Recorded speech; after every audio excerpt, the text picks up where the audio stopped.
जब आप एसएसबी में जाते हैं तो जो आपका सबसे पहला टेस्ट होता है वो होता है PPDT, picture perception and description test.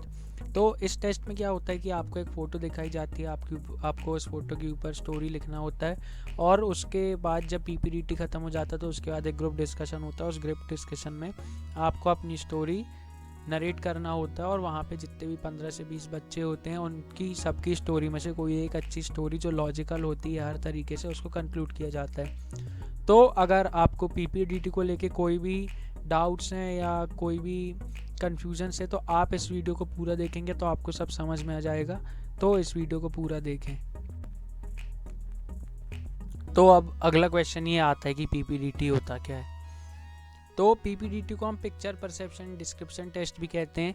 इसको हम ये इसलिए कहते हैं क्योंकि इसमें आपको पहले एक पिक्चर दिखाई जाती है, उसका आपको जो परसीव करते हैं आप, जो आपका परसेप्शन होता है वो आप लिखते हैं, और उसके बाद देखते हैं उस पिक्चर को, और उस पिक्चर को अच्छे तरीके से देखने के बाद आप उसका डिस्क्राइब करते हैं, आप उसका डिस्क्रिप्शन लिखते हैं, इसलिए इसको picture perception and description test कहा जाता है।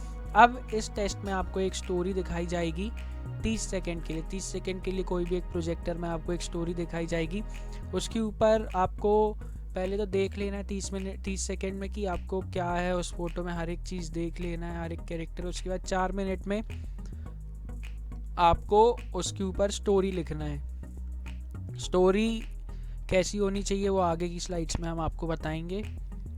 और उसके बाद आपको नरेट करना है अपनी स्टोरी को ग्रुप डिस्कशन में।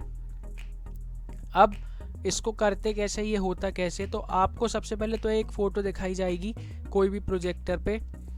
उसके बाद 30 सेकंड के लिए वो फ़ोटो दिखाएगी, तो आपको उस फोटो में बहुत अच्छे से देखना है कि क्या क्या कैरेक्टर है, मेल है, फीमेल है, उस फोटो का बैकग्राउंड क्या है, कैसा है, उसमें सब कुछ। और उसके बाद आपको उस स्टोरी को लिखना है, और आपको 4 मिनट मिलेगा। तो अब आपको 4 मिनट में, उसमें वर्ड लिमिट कुछ नहीं होती, आप जितनी बड़ी चाहें उतनी बड़ी लिख सकते हैं स्टोरी। लेकिन स्टोरी जो आपकी है ना वो लॉजिकल होना चाहिए, वो स्टोरी का मीनिंग होना चाहिए। ऐसा नहीं कि आपको कोई चीज़ के ऊपर स्टोरी मिली थी और आपने किसी चीज़ के ऊपर लिख दी, लेकिन तो इसका मतलब ये होता है कि जो आपकी स्टोरी है वो आपको जो फ़ोटो दिखाई थी उस स्टोरी के साथ कनेक्ट होना चाहिए जो आप लिख रहे हैं अपनी स्टोरी।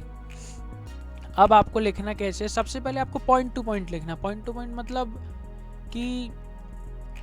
पॉइंट मतलब ये होता है कि एकदम जो आपको दिखाई थी फोटो, उसमें जो जो कैरेक्टर थे, जो जो चीज़ें थी, आपको उन सब कैरेक्टर्स और उन सब बैकग्राउंड और जो भी उसकी थीम है आपकी फ़ोटो की, तो आपको उसको अपनी स्टोरी में उतारना है, आपको उसको अपनी स्टोरी में लिखना है। लेकिन आपको उसके बाहर का कुछ नहीं लिखना है।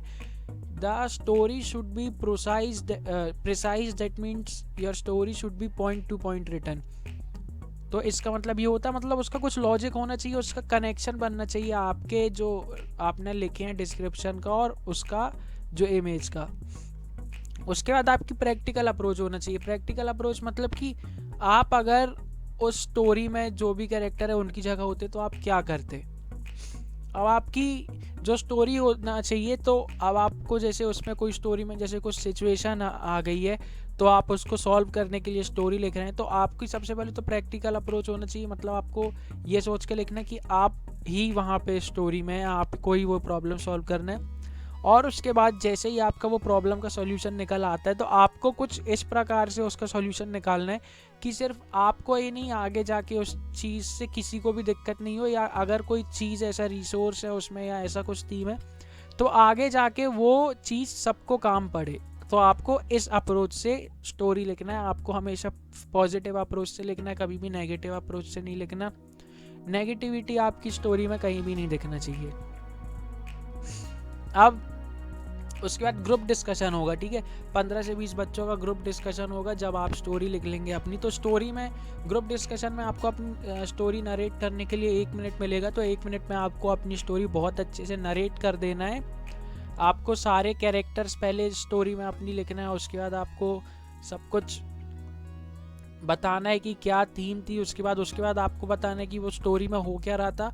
उसके बाद आपको बताना है कि आपने वो स्टोरी को मैं उस जो है सिचुएशन अकर हुई है, मतलब सिचुएशन जो है उसको आपने सॉल्व करने के लिए क्या किए। उसके बाद जो आपका डिस्कशन चल रहा है तो उस पर आपको एक कंक्लूजन पे आना, मतलब कि उसके बाद आपको जो 15 से 20 स्टोरी हैं उनमें से कोई एक स्टोरी सिलेक्ट करना है। ऐसा ज़रूरी नहीं है कि अगर आपकी स्टोरी सिलेक्ट नहीं हुई तो आप आगे सिलेक्ट नहीं हो सकते। वहाँ पे बस जो सबसे ज़्यादा लॉजिकल और जो सबसे ज़्यादा कनेक्ट होती है उस इमेज के साथ वो स्टोरी को सिलेक्ट करते हैं, but that doesn't mean that you are not going to get selected in the PPDT। And we are also organizing online classes for sincere students, those students who are not actually able to speak in English, those students who want to learn spoken English. If any one of you is interested, then please message us in the comment section, and as soon as we see your message we will contact you. Thanks for watching this video, and please do check out other content on our channel too. If you like the content, then subscribe to our channel, and thanks for watching this video.